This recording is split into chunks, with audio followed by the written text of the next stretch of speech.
So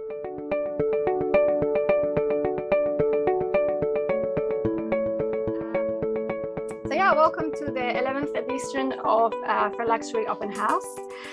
Fair Luxury is an independent collective of jewelry industry change makers, and we all believe that the world can be balanced, responsible, sustainable for everyone, for people and for planet. So my name is Arabel Lebrusan, and I am an artist, also an ethical jeweler and founder of Lebrusan Studio. I'm also one of the first trade gold licensees in the world. Kind of sounds really big, but it was a bunch of us at the beginning really wanting this to happen. And I feel really proud and really honored actually to be chairing this panel and having this beautiful guest. So back on those days, it was really a dream, to have some kind of certification system like we have at the moment. And it's already 350 people, well, more than that, licensees having a fair trade or Fairmined license and actually selling to customers. So I think customers have a great offer now that they have back in the days. So today we're just going to be talking about what has been achieved, but also celebrating that in those 10 years, because it's the 10 years anniversary, but also looking at what else needs to be done, what is there still to be done. And I have some beautiful people here with me, women, I love this, female power.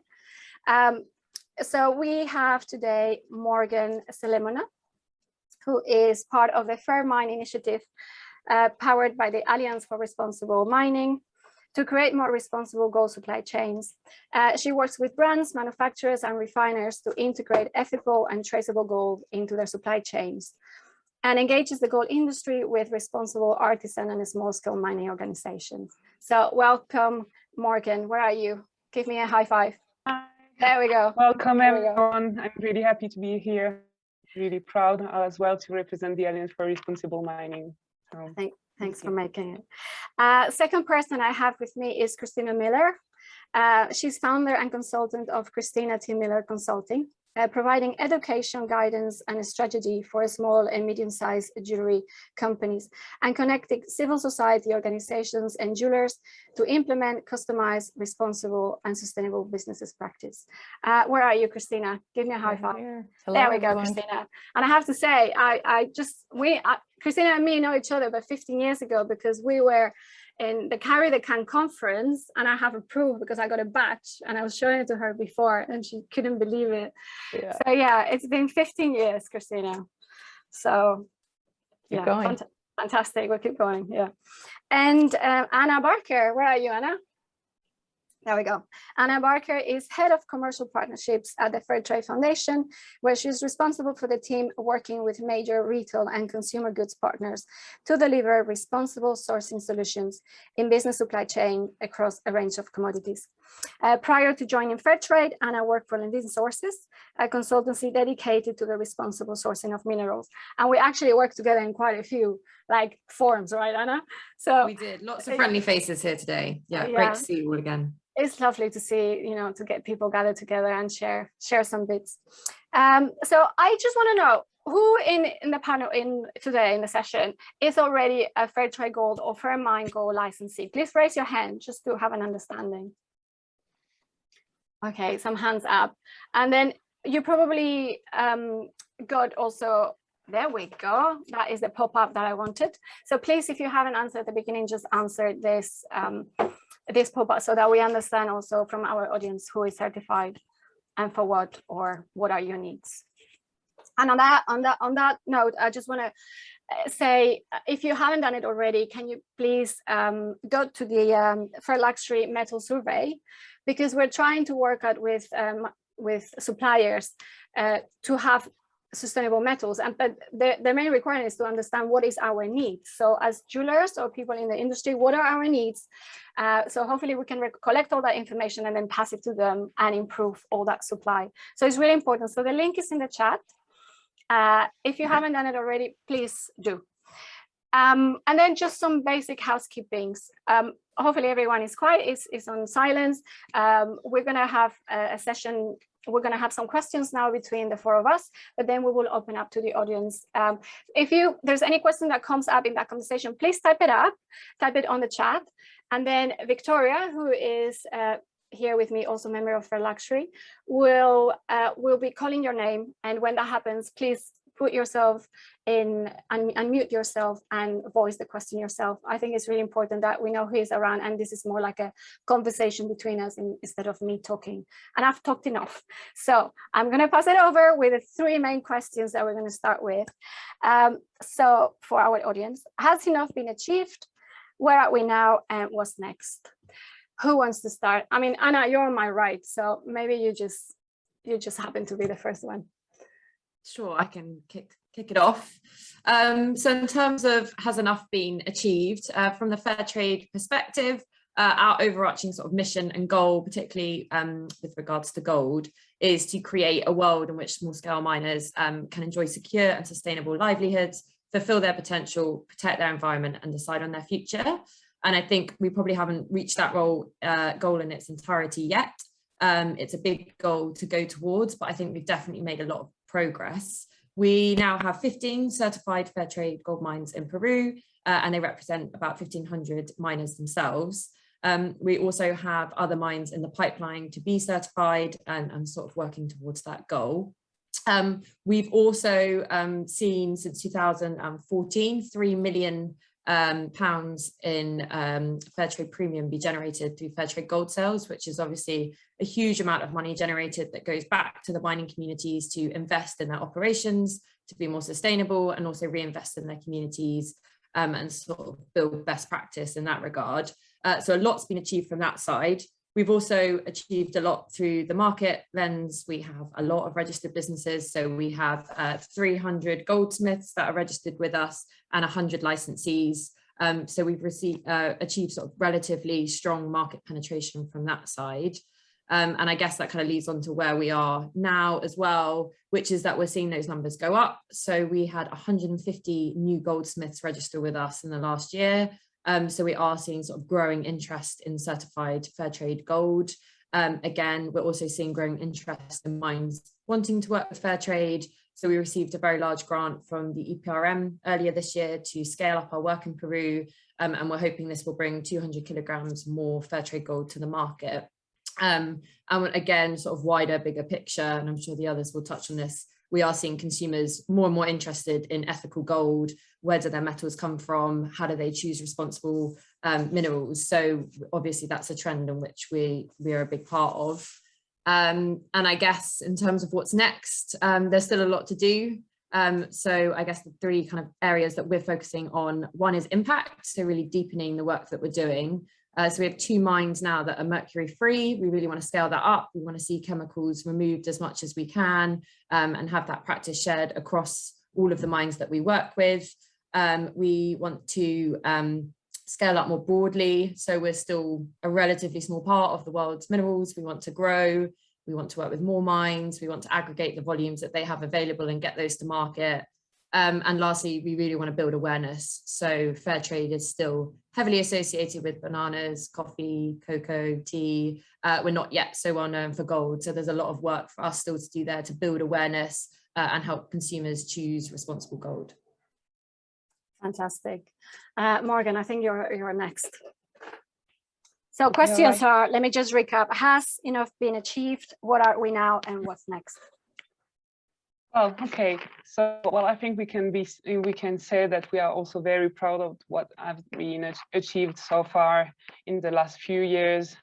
Since 2014, we have been selling over than 1.5 tons of gold. This doesn't seem a lot, maybe like that, but actually, if we think in terms of number of rings that Morgan, we don't hear you very well. This is already quite nice to think about that.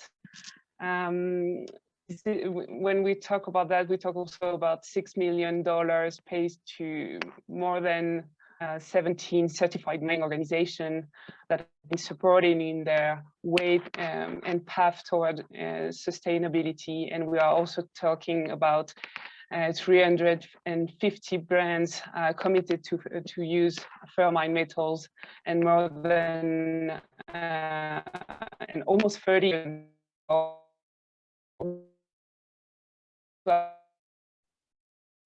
We lost her. you supporting the work we do. Morgane, Did you lose? we lost you a little bit. Would you mind repeating the last bit about how many licensees or people interested? That's when we lost you. Yeah. Do you have me? Can you hear me clearly now? Perfect now. Yes. Okay. So I was talking about 350 brands committed to use Fairmined metals and years in more than 30 countries. So it is already becoming to be a nice community to work with, right? So as Hannah said before, I think this is clearly not enough, because the goal is to improve the whole ASM sector and to give more opportunity to miners. So we are really looking for that, and this is the reason why since 2018 we have launched the craft code that actually allows us to work with more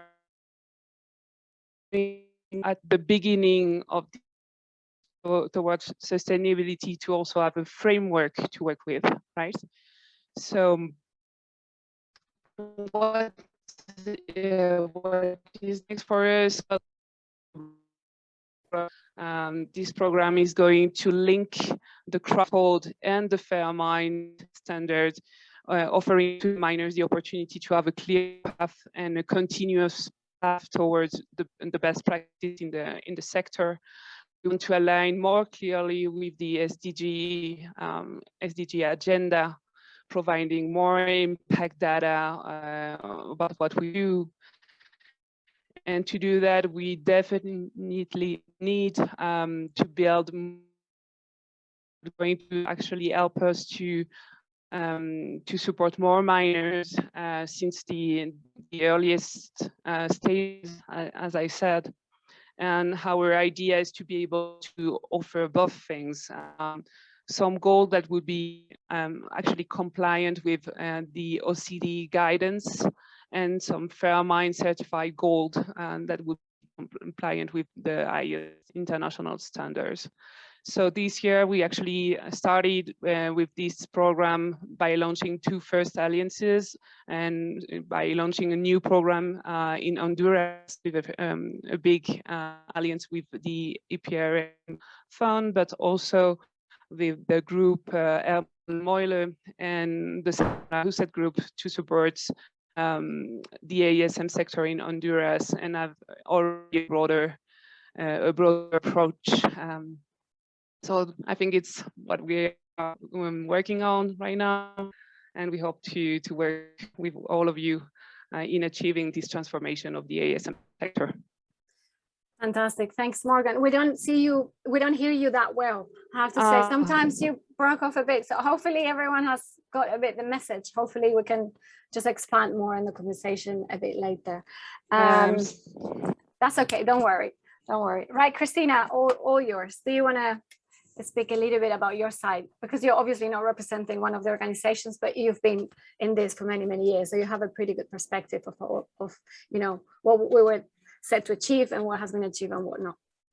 Yeah, I want to start off by saying thank you. We've been hosting similar events in the US, and so it's really great to join yours at Fair Luxury. So thank you all for inviting me to be here. I appreciate that. And it's great to be here with Anna and Morgane, because we do support each other, you know, in this work. And when Ethical Metalsmiths made a commitment, I'm not currently, I am an advisor to Ethical Metalsmiths. I am not part of the leadership team or, you know, make decisions for the organization at this point in time. But back in 2011, when we started the conversation about jeweler members of Ethical Metalsmiths supporting artisanally mined gold, it was a big push. And ultimately, by 2013, we had 23 jewelers enrolled to commit to purchasing 2 kilos of gold through the Fairmined program. And we had partnered with Hoover and Strong, who, as many of you know, is a refiner in the United States. And they quickly took a leadership role to help support the jewelers that were interested in bringing Fairmined gold in, because in that 2 kilos, we needed someone who could purchase the fluff. Like, we had a few grams here and a few grams there that weren't committed to by the jewelers. And so Hoover and Strong was able to make the difference. And then they were also able to facilitate the purchasing process so that the jewelers weren't purchasing directly from the mine, which would have been really complicated with individual shipping and all that kind of stuff. And so it was a real milestone. And we got some good press in the United States and definitely in the trade magazines and so on that this had been achieved. It was sort of noted as the first group purchase. And I have to say from there, I wish there were more US jewelers getting involved still. It does continue to grow. I'm sure Anna and Morgan, you have the numbers on if there are jewelers in the US participating in your respective programs. But there was a big flurry of interest. And now it seems to me, occasionally we see the reports of new folks joining, but I would love to see more participation overall in supporting responsibly sourced gold from artisanal and small scale mining communities. The thing I have to say that continues to be missing is a coordinated effort to market responsible ASGM as a collective group.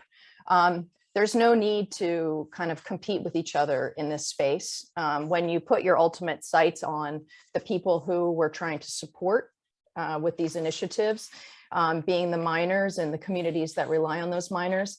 And so there's great potential still ahead of us to collaborate on marketing campaigns that are not branded necessarily on one certification or one particular country or one particular initiative necessarily, but focusing on what efforts to support responsible ASGM actually do for the people on the ground. And based on some of the consumer research that my consultancy conducted last year, we see that one of the primary missing pieces that consumers are looking for is education. They don't even know, right, that it exists as something that they can support.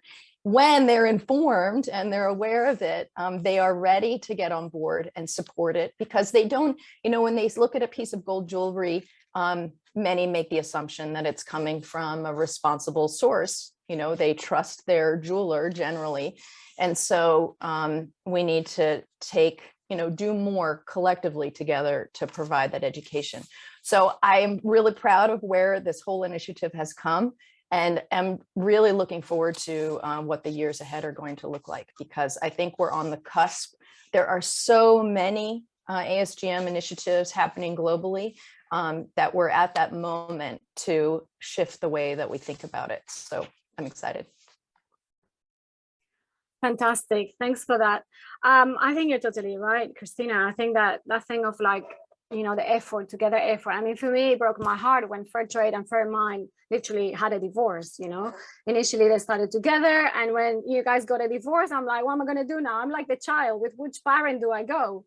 So, and then, some of us register with both, but it's really difficult because you're also putting a message out. So what are you promoting? Are you promoting one, the other? Also, we know that you both also, of course, as brands, you have an image. So I guess, my question to you both is, what are you doing to come together, or can you come together again so that we then push only one message, or if not, are you going to collaborate then for that message to be more unified? Yeah, I mean, I think it's a really good question, and not one that's easily answerable, because since the schemes have split, they obviously now have some sort of differences between them in the way that premiums are set, the price they're set at, how that works.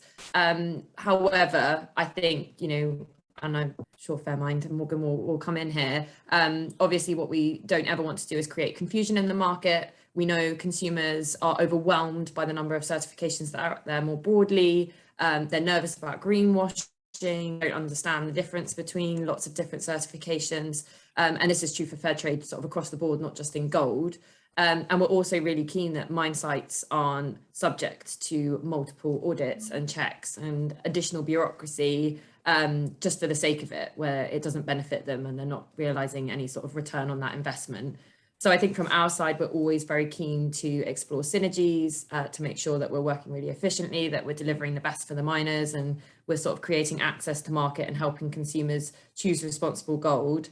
What that looks like and whether that's a marriage back together, difficult to say and not necessary for me to comment, but certainly sort of in principle and in spirit, we're very supportive that Fairmined have essentially the same goal to deliver responsible gold to the market and help miners sort of improve their practices. And I think we remain very aligned on that front. Well, if I may, I think, well, this is not to me to comment neither, but I think we're always keen to find exactly synergy and ways to collaborate, because at the end of the day, we want all the same, right? So I think there is room to think about ways of working on the audit system, work for both brands and miners, because it is all, of course, creating so much burden for every actor in the chain. But as Anna mentioned, our standards also have differences now, so there is a great work to do, and this is something that we need to work on. It's great to hear you girls saying this, but it's like, okay, tell me what you're going to do then, you know, because like it's all good that you're going to think about doing something, but the reality is, Anna, as well, like in fair trade, because we hear a lot more from Fairmined, you know, in terms of a jeweler working with Fairmined, they actually do a lot more promotion. But the reality is that fair trade now, you guys are not promoting fair trade gold. We are almost like on the end of the list of where you're promoting. So even though in the UK, for example, is a very recognizable brand, outside of the UK, it's, you know, how many licenses do you have outside? It's really not that many. So it's complicated. So why are you not promoting fair trade gold? Yeah, I mean, it's definitely on our radar and something that we are planning to do more of. Of course, it's different for fair trade in that we have a huge number of commodities, and 50% of the sort of fair trade producer base is coffee farmers, and we are half owned by our producers. So they have 50% of voting rights in the AGM. They kind of own the fair trade system. So therefore, we are very reflective of the supply chains we represent in the market. And as a result, what that means is just from the sort of sheer scale of the other commodities in which we work, those are farmers and workers who are sort of, asking us, and our mandate in the market is we're really just their voice to sort of advocate for them and kind of create change on scale. So I think that's one of the reasons why it's meant that sometimes we appear to focus on some of those other commodities a little bit more, I think is representative of our governance and the way that we work. However, we obviously really want to promote fair trade gold. That's absolutely critical for us. And we do have a lot more work in the pipeline to do that. We've done some internal changes to build a bit of a team around it. And we're working very closely with our colleagues in Switzerland to make sure we're resourcing this really efficiently and globally. We have seen a real uplift in sort of global interest. We have a lot of brands and jewelers coming to us now, particularly from other countries who want to work with fair trade, who know that the brand means something in their market. And I suppose that is kind of one of our USPs, is that we are a well-known brand across the world, not just in the UK. And I also guess we just say the more you feed back to us, the more we're able to incorporate that and take that on. So, if you're frustrated or you see something and you feel it could be different, we're very open to listen to that. And I think it's really important that we hear that. And to Rachel's sort of survey and things like that, the more you're able to feed back, the more we're able to take that on and deliver to it. And yeah, we are planning to prioritize gold and make sure we're getting more marketing out there more often. Great. So are you kind of saying that if we send you emails and we just bombard you with emails, do more PR, you'll do more PR? Because I don't know how many people I have here, but I'm sure they will send some emails. Yeah, I mean, we're very open to feedback. We're a big global system, but there's only 90 of us in the UK. That means you are going to get through to someone whose job it is to listen to you. And we're really open to partnerships, and it can be small things. So we're always looking for new products to promote. So if you're launching a new jewelry range and it's fair trade, absolutely get in touch.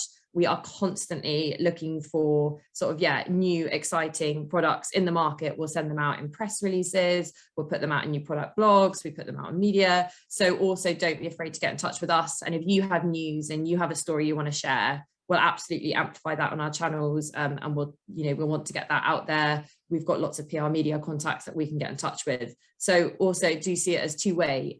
We're here to promote you. We're really grateful you're choosing to work with Fairtrade Gold. We want to tell your story on your behalf as well. So share feedback, and also feel free to share updates, and we'd love to get those out there. Fantastic. Morgane, is it similar with you guys? We cannot hear you.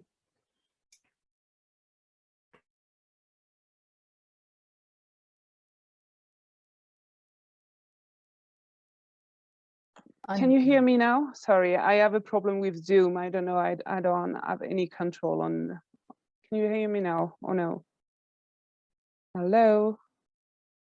Perfect. We can hear you. Okay, great. So I was about to say, sorry, this is all a mess with my Zoom. Anyway. No, we're fine. All good. Great. So I was about to say, we are a very small team. Actually, we are now 4 people. I think it's the biggest team we have had to work with on market subject. But we are always really keen to help with PR projects, articles, interviews. I think, if you have any project, please contact me or my colleague. We will be happy to work on that. Right now, we are working, for example, with Florian on a great documentary project for the German television. And there is a lot of things that we can do together, but we need to join forces. I think this is the point. And actually what Christina was mentioning before about the importance of raising awareness with consumer, I think we all need to join forces on that. And we hope that we can do more actions. For example, last year, we launched a call to the industry about the ASM sector with the Fairtrade Foundation, RJC, a lot of people, a lot of jewelers as well, supporting this call. So hopefully we can do more actions such as this one, and find a way to get to the consumer and change their mind and open their eye about the question of gold. So I think we do for now what we can with the resources we have, but we are always open to do more. Thanks, Morgane. I'm going to pick up on something that Christina was saying also about the bureaucracy and actually also the chemicals that are used in the supply chain. So when I remember 10 years ago, the dream, for me at least, my dream was to have gold that didn't use any mercury or cyanide. But the reality is that mercury and cyanide is still used in the supply chain, even of the small scale miners, right? Is that correct? And I've heard a lot. I don't know if you probably are aware of Planet Gold. I know, ARM, you guys are working with them, and I see sometimes, then I hear sometimes for the name Fairmined, and sometimes hear the Alliance of Responsible Mining, but things I feel they're a bit diluted. And Christina, you're also involved with mercury free. So I believe there's a bigger kind of idea of removing mercury from supply chain. So my question is, why hasn't it been done yet? What are you guys doing about it? Because for me, when I sell gold to my customers, I really want it to be as ecological as possible, because that's what makes me different to the big boys. If my gold is in a way not that different environmentally, it's different socially, but not environmentally. So kind of what's the point? So what's happening with that? I don't know if I can start talking about that. Well, I go ahead. Please do. Well, I think really the reduction of mercury and other chemicals is really something that is part of what we do at the Alliance for Responsible Mining. And this is not something, we want to be really realistic about that, but because we know this sector, because we know that this is not something that you achieve from one day to another. It would be like asking to, I don't know, a refiner or a jeweler even to stop using chemicals, you know, you're all using chemicals as well. And the miners also need it for their work. And in some cases, in some of the mining exploitation, in some of the mining sites we are working on, it's simply impossible to just stop using some certain chemicals. So what do we do about that? Our goal is really to start working with the miner from day one, giving them the proper training, information, education about that, and also giving them advices about what kind of clean technology they can use. So this is why this is actually taking so long. And in the Fairmined standard, actually from the first year of certification, we already have some criteria that actually helps us to take action, think about a plan of action that we can have with the miners to reduce the use of mercury, or at least take measures to limit the impact on health and the environment, right? So right now we are working with one mine in Peru, Oropuno, which is the only mine with the Fairmined ecological certification. This means that actually the whole mine is working without using mercury and cyanide. But you should know that most of the Fairmined mines in Colombia, but also in Peru, are working without mercury. For example, in Colombia, simply because using mercury in the exploitation of gold is prohibited. So all the certificated mines are working without mercury, but they might use cyanide because they need it for that process. So this is why they are not able to be eligible for the Fairmined ecological certification. So, well, it has been, yes, a slow process, but at the end of the day, right now, most of our certified mines are actually working without any mercury. I also wanted to mention all other alliances and projects we are working on right now to promote mercury-free mining. And I especially think about what we are doing with the Planet Gold project you mentioned before. We are working with them in Colombia, for example, and our goal is to be able to produce almost, I think it's almost 2 tons of gold produced without any use of mercury. So this is a very ambitious project, but we hope to be able to work on that. We have also been awarded recently a grant by the GIA to work on the mercury, to work with mercury-free mining and on a project in the Puno region to actually develop new concentration methods to reduce the use of mercury in a region that is actually a natural disaster. Well, it's a region where the miners have used a lot of mercury, so all the environment is very contaminated. So the goal now is to address that, and at least for the future, to reduce as much as possible the use of chemical. We also do the same in the Choco region, for example, with the support of the US Department and working with smaller mining communities on the implementation of mercury-free technologies, and the same in Guyana with the help of the WWF fund to accompany this transition of mercury-free. But what I need to say again, it's a question of time. I think I know we always ask you to be patient, but really these are long process where we need to educate the miners, explain to them what they need to change, and also find the resources to finance this change, because all the technology we need for that costs money, and we need to find this money to support. Thank you, Morgan. Anna, you probably want to fire away.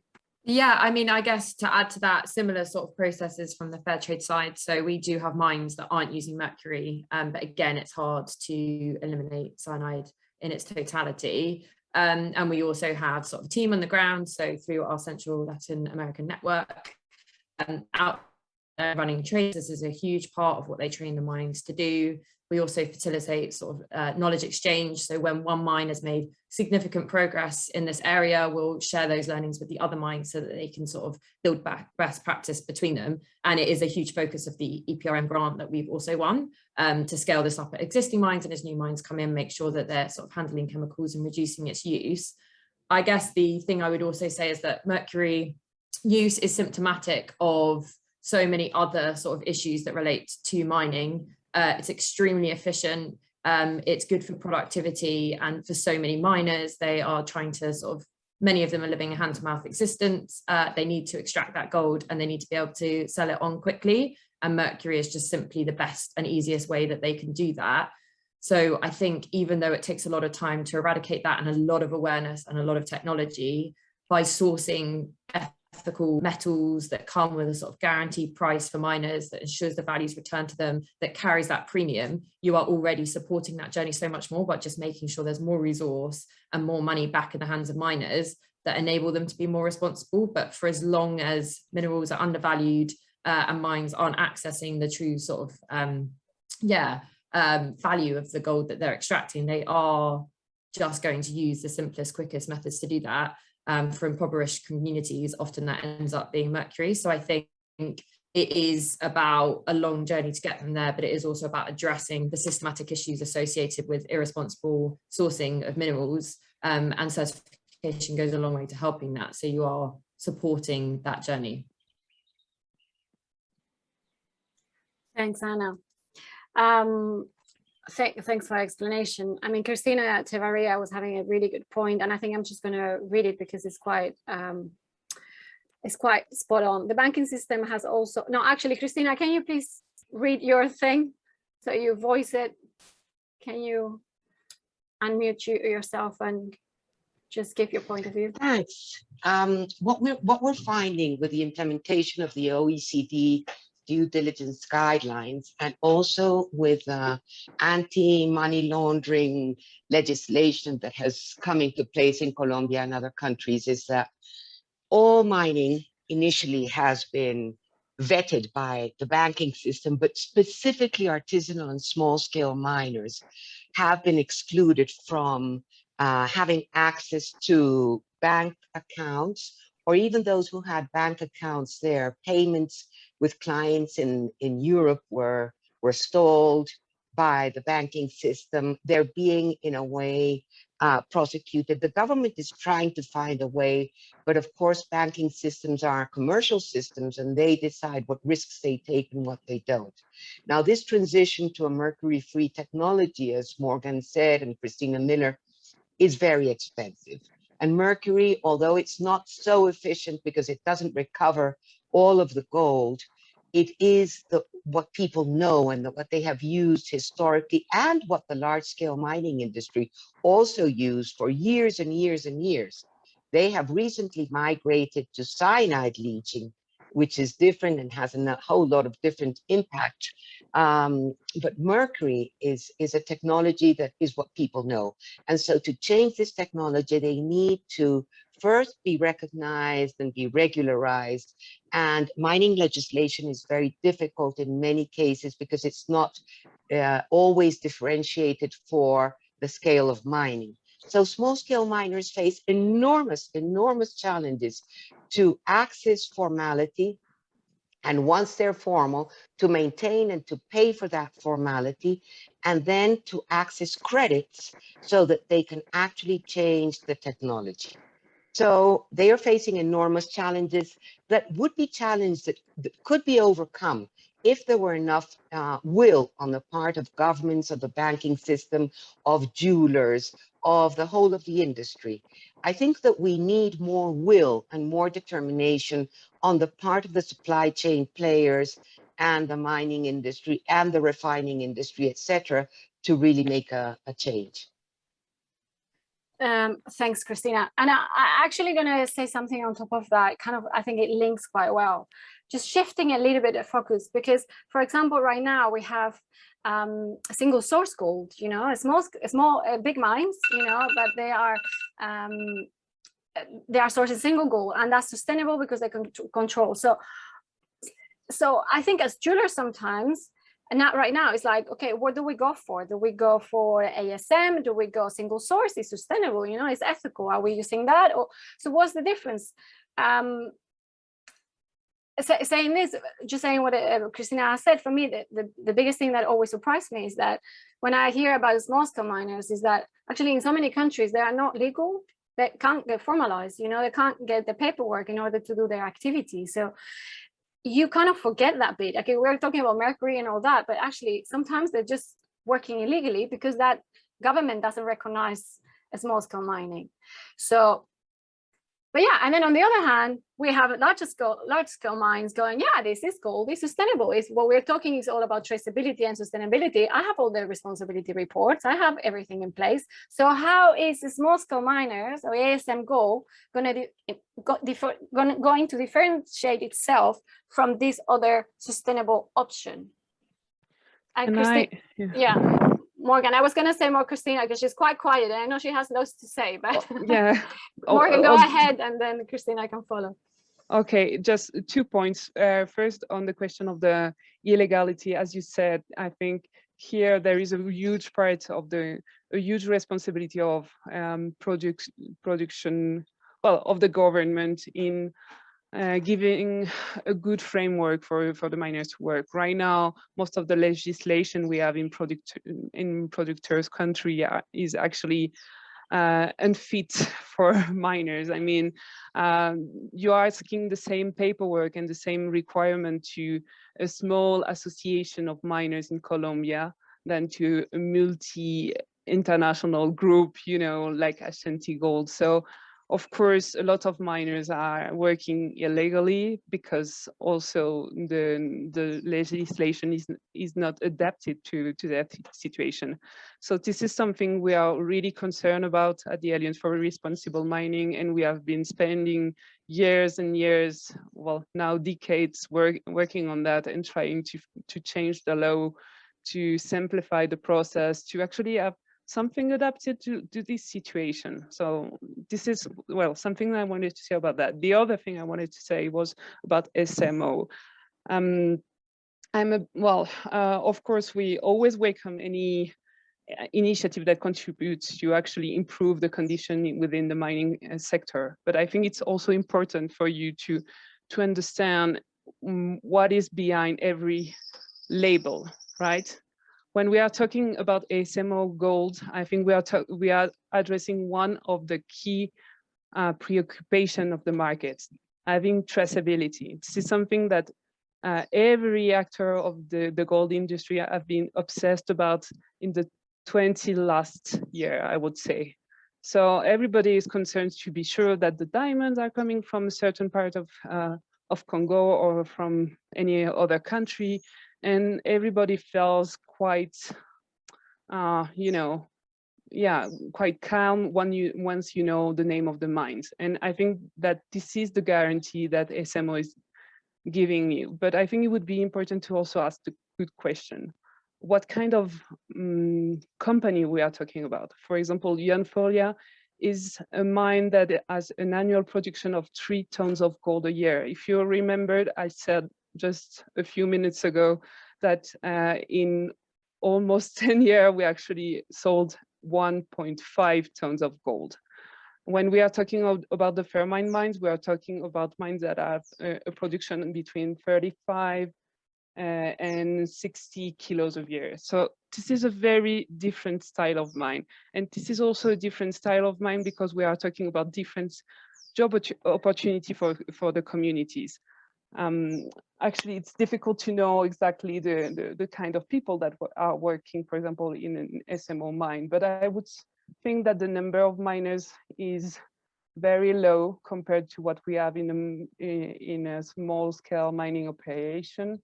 So, and you should also think about the government and the property model. For example, in our case, most of the Fairmined Fairmined are actually community-based organizations. So this is also different. And again, about the social impact, what kind of transparency do you have, right? These are all questions I want you to have in mind when you are actually comparing both type of label. And I think it's SMO, again, SMO is a great solution to respond to the traceability question. And actually, I would say also that it's easy to guarantee traceability when we are working with one huge mine and you don't have to work with small mining organizations that actually sold small batches, which has great consequences in terms of costs for the suppliers. For example, all the suppliers that work with the Fairmined certified mine needs to do great effort to source the gold, because if you actually source 1 or 2 kilos of gold, it's more or less the same in terms of logistics cost than sourcing 10 or 20 kilos. But of course, you are able in one case to do some economies of scale, and on the other case, you are not. So please, I really want you to be to investigate a little bit what is behind every label when you choose it, because a label is a powerful tool to communicate, but we also need to be really careful about what we have in every solution, because it's very different for the people behind the gold, I would say. Christina, how are yours? Yeah, I really appreciate what Morgane just articulated. All of this occurs on a spectrum. And by all of this, I mean the mining practices, I mean the government regulation, I mean the capacity of the market to take up various scales of ASM gold, also the spectrum of formal, informal to formal. All of it exists in a vast, every nuance that you want to look at exists yet again on its own spectrum. So it doesn't help any of us when we say this is the best, this is the worst, this is this is that. And when we are kind of competing against each other in that space. So, what we've seen over the years is that fair trade and Fairmined have generally been, in some ways, difficult for larger scale retailers or larger scale jewelry production houses to purchase, unless they get creative in the way that they think about the way they're going to engage with Fairmined or fair trade. When they just look at it at face value, they might turn off pretty quickly because of the logistics challenge and the investment and the costs and so on. This is where this group of independent jewelers plays such a critical role, because if you look at the spectrum of scale, it's really important to support the initiatives that are right for you, where you can support it in a way that no one else can, or maybe no one else is willing to, but you are, in part because you also have the benefit of these direct conversations with consumers that larger brands have to work down through a whole filter of communication channels before they can have that conversation with the consumer. And by the time they get to that place, they've lost some of the messaging. I also want to support Morgane again in the sense that the first most important thing that you're doing is establishing your own set of values and criteria of what is important to you to support through your purchases of the material. And if it is important for you to purchase from the most vulnerable miners and communities in the gold supply chain, then you're going to align yourself with smaller, more progressive, on the edge kinds of projects. The way Fairmined works, the way fair trade works. Right now we're working on Zahabu Safi, which is a new way of, Zahabu Safi means clean gold. And it's a new way of looking at working with gold coming from the DRC with all those same complications of illegality, legality, formal, informal, transparency, all this kind of stuff. So when I look at SMO, again, to reiterate Morgane, like you need to read those claims and then look and see if the mines that are being put forward as the responsible single mine origin mines meet your values. So I'm challenged a little bit because the last time I looked at their website, they include Initiative for Responsible Mining Assurance, IRMA mines in their system. There are no certified gold mines at industrial scale by IRMA at this time. So that is, if SMO is on here, it's a false claim to say that you're purchasing from mines that are IRMA certified, because there aren't any certified yet. And IRMA is, when it comes to the large scale mining piece, is probably the most progressive standard that's out there for large scale mining, in part because the governance structure of the organization is multi-stakeholder. It includes impacted communities sitting at the same table as the mining companies, as the retailers, as the organizations that not trade organizations, but labor organizations, finance. So it's a really interesting model when it comes to industrial scale gold. So I think I made my point. I get really passionate about this stuff, but the most important thing is to know what you're trying to achieve with your own purchases, and don't get derailed from your mission or distracted, because everyone in the supply chain needs to support more responsible gold mining from whatever scale makes sense to their business, and they're not all created equal. Thanks, Christina, for that. And I couldn't agree more. I mean, when people ask me, I always say, what's your framework? What do you believe in? You know, like, you need to align yourself with, who do you align yourself? And that framework, and for me, I do it personally, and some of my colleagues know, is Donut's economics. What economic system that I agree with, then it's a framework that I can work with, because I look at recycle, and then I look at gold that comes from small scale miners, because that's the one that distribute the wealth the best, and also that's the least impact. So in relation impact distribution of wealth, that's the one that just works better with how I see the world and how I want the world to be. So I act upon that. But it's just really difficult sometimes as a jeweler, because you get bombarded with this, oh, now we have this, now we have that, and this is coming. So it's so diversified. And to reinforce this idea, also you guys, Fairtrade and Fairmined, that's also diversified. So I just wish, like Christina was saying at the beginning, that we will all call it something, you know, maybe it needs to be small scale mine gold, or, you know, maybe we just need to call it, and then supported by Fairtrade, supported by Fairmined, but that we come to a general thing, to some kind of agreement that, yeah, this gold comes from small scale miners, where the majority of the money goes to them, not to Hans, big operation, you know, big operation Hans that's going like, give me my profit. So I want to just mention quickly silver, because a lot of small scale, so we are saying, right, small designer makers, for example, or small jewelers are the ones that have more power, and we align better with the small scale miners. Many of us also work with silver. So I have the question, like, what about silver? You know, I know at the beginning it was in the plan, but it was a bit, but then not. So what's happening with silver? Well, in our case, silver is always the same situation. We're working mostly, I'm sorry, I have a lot of birds around here. So it's lovely to hear you with the birds. Of course. Welcome to the countryside in Colombia. So, well, anyway, I was saying, so we are working mainly with gold mines, right? So we actually allowed the silver and the platinum to be certified, because they are actually an associated metal part of the gold production. So right now the production of silver is really low, because most of the mines who are certified actually have really small amount of silver in their soil. So yeah, and there is a problem with silver for most of the miners, is that the process to separate the gold from the silver is also expensive.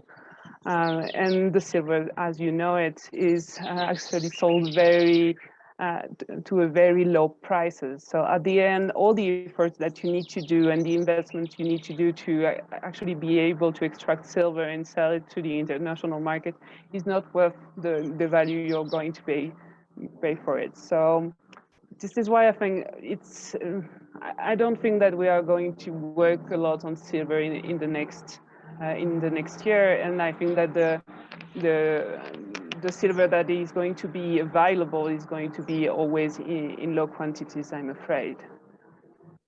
Yeah, and just to say, it's pretty much the exact same scenario in the fair trade side. We have very, very little silver available, and for the cost it takes to extract it as a byproduct of gold, and what you get back on the market for doesn't make any sense economically. So we're not even seeing sort of the mine sites driving towards trying to sell any of their silver, and certainly none of the intermediaries are looking to go through the amount of work it would be to keep that segregated and sell it onto the market at such a low price.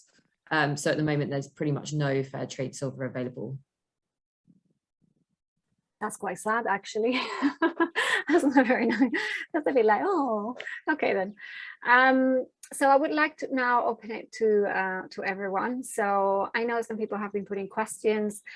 Victoria, if there's anyone that wants to ask any specific questions, or we can do this also quite free flow. So just unmute yourself and go ahead. I think Stuart Poole had a question. Stuart, do you want to ask your question yourself?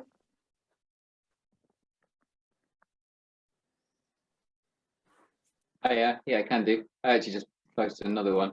So my first one was about a story I read probably a couple of years back about how some of the banks were trying to cash in on ethical investing by essentially hoovering up all of the fair trade and Fairmined gold. And I wondered if that was true. Is it an ongoing situation? Does it mean that the jewelry industry is going to be kind of left behind because the banks are just going to wade in and buy up the small production that is coming out and stick it in their vaults and sell it on at a massive profit?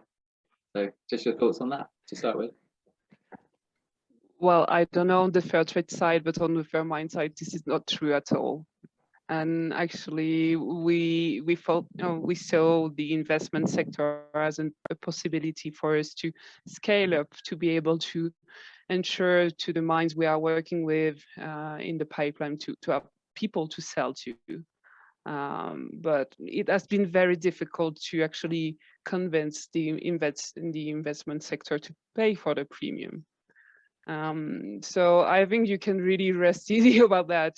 For now, there is no whatsoever risks of this sector buying all the production of the Fairmined certified mines. Actually, I wish we would have this problem and we would have to find more mines to work with to be able to supply the whole demand. But to be completely transparent about the situation, that right now for us the situation is that the demand is lower than the offer, and that this is difficult for us to maintain certified mines because the demand of the jewelry sector, which is our main sector, is actually low. So here the invitation is, please, jeweler, really support us in this journey, because especially after more than 1 year of pandemic, the situation is complicated. And no, the investment sector is not coming to our rescue to purchase all the gold of the ASM sector. Yeah, maybe to add from the fair trade side. So we do work with some banks. Their role is meant to be as a guarantor to silver to gold, that's not absorbed by the jewelry market. So our priority is the jewelry market. We want to get fair trade gold to jewelers. We want consumers to be able to access it and buy it. We do work with some banks who are there as a guarantor because the mines simply have to see an incentive to reach certification. It's a lot of work for them to be fair trade certified, and if we can't offer them any sales, we are at risk that they'll no longer stay in the system. So the banks have historically played that role to us. I think, to Morgane's point, the what we have available as supply is not necessarily matched by market demand. We aren't getting, knocks on our door for huge volumes of fair trade gold, and as a result, the banks have probably bought more than we would have wanted them to. But at the end of the day, they provided that security to the mines, and they off took the gold that they're produced to fair trade standards. So I think it's more reflective of the market not necessarily wanting to buy fair trade gold at the volumes we'd like them to, than it is necessarily about the role of the banks trying to sell at a profit. And just to build on that, this is a question from me rather than from the audience. To what extent is supply outstripping the demand at the moment then? What is left over at the end of the year that can't be sold to on fair trade terms or has to be sold to the banks through that model? I mean, it's quite variable and it depends year by year. And obviously we've just had a pandemic where jewelers were shut or sales weren't so strong. I mean, yeah, it can be within a percentage of about 30% of gold not getting sold on into jewelers and needing to be absorbed elsewhere, sometimes higher, sometimes lower. Our desire would be that that's a lower percentage and more is going straight to the market for consumers to access. But yeah, particularly during COVID, we had seen banks sort of provide that support during a difficult year where sales weren't necessarily there into the market. So yeah. And is that the same for Fairmined? Yeah, it's totally the same. I don't have the percentage right now to give you, but last year was particularly difficult, and in some cases, well, some of our certified mines weren't able to make any certified sell in the year. So can you imagine when you are when you need to actually finance, for example, your investment plan, your certification, and you are not selling anything with premium? This is actually a very terrible situation.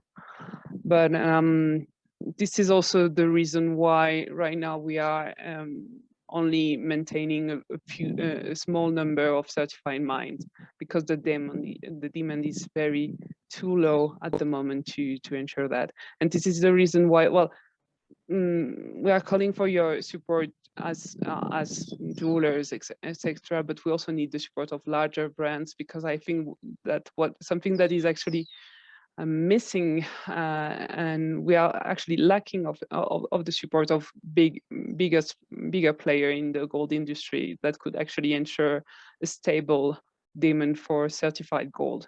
I'm thinking especially about bigger luxury brand that would have the power to give another dimension to our scheme, I think. And are you guys having conversations with a responsible jewelry council? Because that would be my natural kind of way to, well, you know, they should support you and they should introduce you to all these companies, and maybe they just need to do pledges, you know, the same as the small jewelers we do pledges to change something. It shouldn't be that complicated for them to go like, right, a percentage of my production a year needs to be from small scale mining, and not having the certification at the end or the stamp, whatever. No, just simply that they pledge to, I don't know, 20% of the gold are going to be sourced from a small scale mining. Right, Christina, yours. Well, one of the things I didn't mention earlier is the creation of the Cleaner Gold Network. It's coming from an interesting starting place, and it's within an organization called Amazon Aid Foundation. And the reason that the Cleaner Gold Network is coming about is for exactly what you're just saying right now, Arabel, is that there needs to be a support system in place that encourages the entire industry to support artisanal and small scale mines that are already meeting responsible kind of criteria of the West, but also to support projects where it's a little less clear, a little more complicated, where maybe the craft code is the beginning, or in the case of Zahaba Safi, it's like from the ground up. You know, you really have to go in there and figure out on the ground what's possible. So in this big picture Cleaner Gold Network, everyone is invited to be part of it through Amazon Aid Foundation. And the idea is that, you know, together we'll be able to sort of demonstrate and show why it's so important to support responsible ASM, at the same time, it's integral to protecting, this is where sort of the environmental sustainability piece of why are you supporting mining in an environmental sustainability context? Well, when you take a deep dive into an environment like the Amazon rainforest, where artisanal and small scale gold mining is wreaking havoc there, and at the same time, it's very nuanced. There are situations where it's the purveyors of particular mining sites are illicit actors, right? They are using gold as a laundering mechanism for drug trade, et cetera. Like, it's really complex and difficult. At the same time, I think Andrea Jose is on the meeting. You have miners who are committed to rehabilitating their sites. They are going mercury free. They're trying to these different things. So anyway, the Cleaner Gold Network is a way for us, I think sometimes from the point of view where I get to look at this work over these decades, is always trying to figure out what's the umbrella overarching structure that needs to be created to support the initiatives that are doing such good work in specific. So that's why I was saying earlier, to have a common umbrella that we're working under around marketing, to have a common umbrella that we're working under to encourage larger retailers, larger jewelry brands to participate and source ASM. In a way, we have to kind of create this community that's not competing with each other, but we're committed to responsible sourcing before it even gets into our supply chains. And that's what, for instance, the tech industry is doing around cobalt. So around batteries, around electric cars, around energy storage, et cetera, around cobalt, they're all buying the same material. It's primarily coming from the same regions of the world. They're not going to brag about my car has more ethical cobalt in it than your car's battery. That's not where they're going to be doing. Instead, they're working together. They're competing then on maybe whose vehicle is more efficient, whose vehicle stores power longer, et cetera. But when it comes to where they're sourcing their cobalt from, they're trying to equalize that playing ground, that field, so that they can be purchasing together in a non-competitive way. And in a way, I don't know if that's where we're headed for gold, but it might be at least in this interim where we're looking at the whole thing, is to put our thinking caps on and imagine what would it look like if we were to take a similar approach.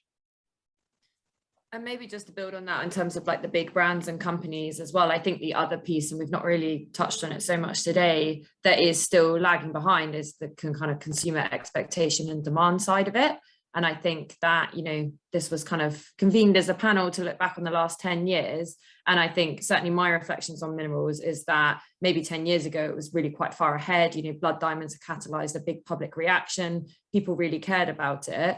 Right now, consumers are absolutely overwhelmed by the number of issues they're meant to care about. There's plastics, there's the environment, there's a climate crisis, there's deforestation. And I think it's still really easy in that context that maybe gold isn't top of mind. Consumers are spending quite a lot when they buy jewelry. They kind of expect some of these issues might be sorted. It's not sort of fast fashion or really cheap clothing that they might understand comes with human rights challenges. And I think therefore the consumer demand is still quite behind and at risk of getting even slower as all of these other issues come to the forefront, that I don't think the big brands necessarily feel a huge amount of pressure yet to have to move on this, because the consumer demand just isn't really there. And this is kind of surprising, right? Because Anna, can you talk a little bit about, sorry. No, Sorry, it's all right. No, I was just going to say that this was kind of surprising, because in the last year we have seen so much communication, for example, about the origin of diamond, and everybody's concerned about the diamond, but nobody's thinking about the metals that go just near to the diamond. So I'm always, it's like we are obsessed with one thing and we forgot about the rest. So hopefully we can manage to have the same level of consciousness about metals in general at some point, so the brands would feel more pressure, especially the big maison, the big houses that have been selling so beautiful pieces, but when you start to think about it, most of them have no politic about ethical sourcing of metals, only about maybe the Kimberley process, which is actually something a must have for most of the brands now.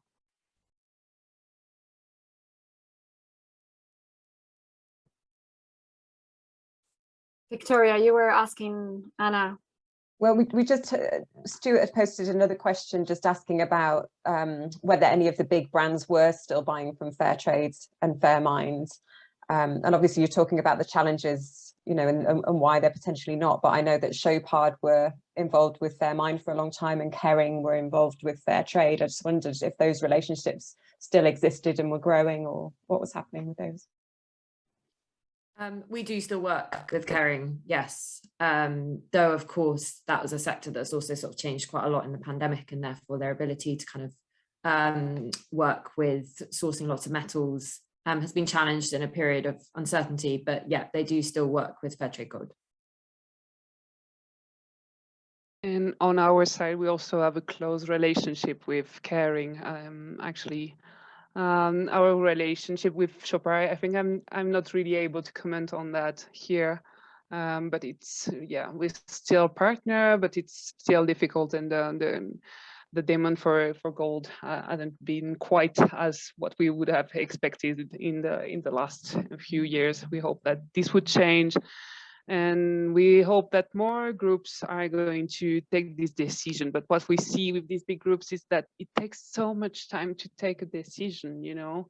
They know about the schemes, they know about all the work that has been done, but for them to change a thing, it sometimes takes 2, 3, or 4 years to simply say, okay, we are going to start. So I think for now and for us, our hope is more into medium brands, for example, that may be that can be a little bit more flexible in terms of sourcing, and are actually ready to start because they say, okay, we want to do that, and they start to do it. They don't need to agree with, I don't know how many shareholders and directors and everything. So maybe this is the way for us to go, I think. I think Lisa, you wanted to say something. Do you want to speak? Thank you. Yeah, and thanks very much for taking a moment for me. I'm Lisa Karnigsberg. I'm from Initiatives in Art and Culture, and I first of all want to salute everybody and say that we stand very closely with Christina and champion this conversation about attitudes with respect to sourcing of metals, as well as the actual sourcing. And in one of my experiences in working on this issue is coming up against entities that feel fear and risk, and how to address the issue of fear and risk, and also how to explore what alternatives mean within this conversation. So one of the things there's been some conversation about is recycled gold, and what exactly does that mean? And what, you know, is there a way to get to a recycled gold that stands for something that is, if you will, a step beyond the recycling? And I don't mean to muddy the waters, but what I am trying to say is that there is tremendous fear, and we definitely want to work to change that fear and reposition the conversation. And I think that Christina's emphasis on collaboration is very important. You know, for what, I mean, we do not make things. Having said that, we work very hard to support, you know, you all. Would love to hear from you, and are planning some things regarding awareness of sourcing, making awareness of sourcing an issue for consumers. And we do not intend to stand in opposition to any extant campaign, but in support of, because we all do need to support one another. And bravo for Amazon Aid and the Cleaner Gold Initiative, and to all of you. And regrettably, I have to go. I'm so sorry, but I did want to say that fear is a tremendous enemy. So how can we conquer fear, and how can we deconstruct so that people are able to understand? And I just wanted to add that, having spent a lot of time, if you will, listening to the fear and trying to figure out how we go forward and detangle that. So thank you very much for giving me a moment. And I think the collective optimism here and will to change is an incredibly important contribution to the discussion, because unfortunately, emotions do matter in these scenarios, even though, you know, we wish they didn't. Well, actually, we wish they did, the positive ones, but negative ones can muddy the waters. So, you know, kudos to everybody, and we stand with you. And thank you very much. And congrats on 10 years. I know what that means. Thank you very much, Lisa. Thanks for your words. Warmest thoughts. Thank you for giving me a moment. And we do want to work with and hear from, and we stand by all of you. Thanks again. Take care. Warmest thoughts.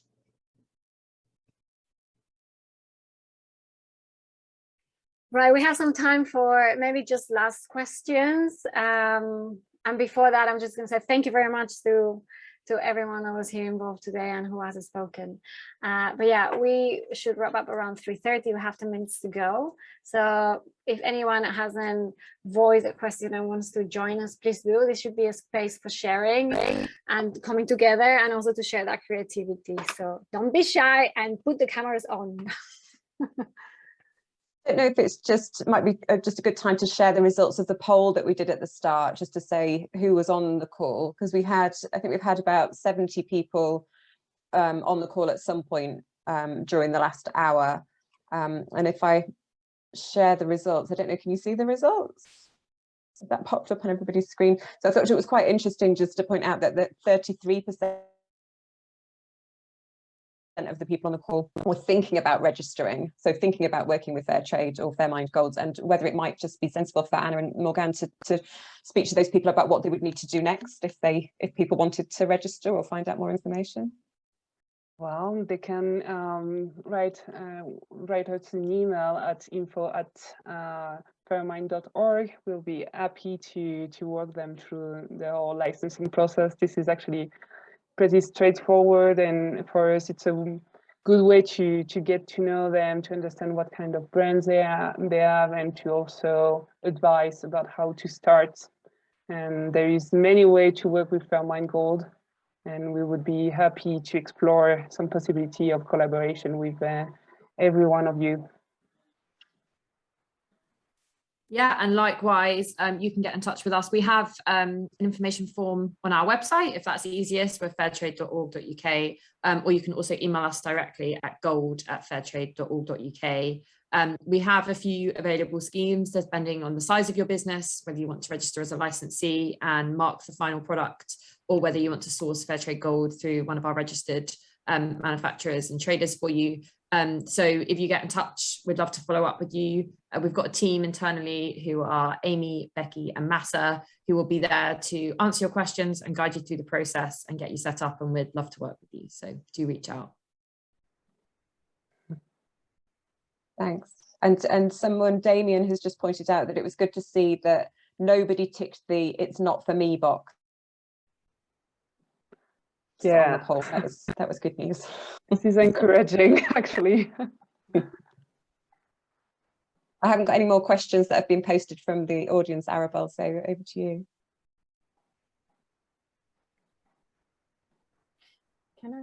You're on mute, Arabel. Great. Now I'm on mute. I was just saying that I do have some more. Let me just find quite a good one.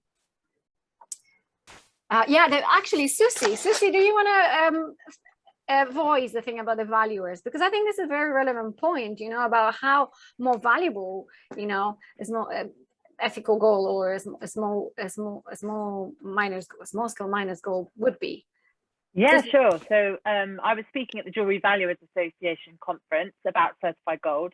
And as in part of my speech, I asked whether any of the room of 150 valuers had ever come across a hallmark for either Fairmined or Fair Trade, and none of them had in the 10 years that the certified gold has been out there. So I think maybe this is an area we need to address so that the gold actually continues that journey once it's kind of left our hands and stays as valuable as it is when we sell it.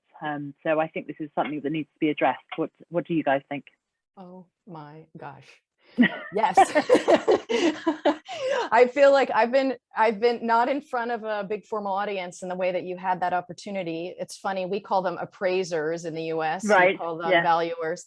But I've asked individual appraisers the exact same question. Have you seen it? How would you determine its value if it came across your desk? And they're like glazed over. So that's a whole audience. That's a whole aspect of the jewelry industry whom could be handed material to help in the appraisal process or the valuation process of the jewelry 100%. And with my clients, I talk about that. You know, it's something that they can put forward to, because many of their clients request an appraisal or evaluation at the time of purchase or prior to purchasing.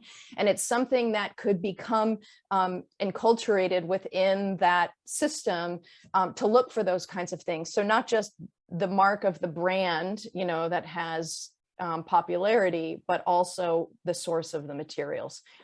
Another place is all the competitions that exist internationally for jewelry design. I have yet to see those include criteria that really looks at understanding where the material is coming from as a key criterion for awarding a prize for that particular design.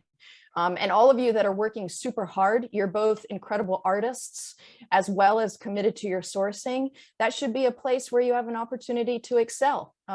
From a design perspective, you do get to excel in those. There are often independent designers that win those awards because of the creativity there, but you're not given credit for the lengths to which you go to source your material in a responsible way. So those are two places we could leave today, putting our energy in to get more traction.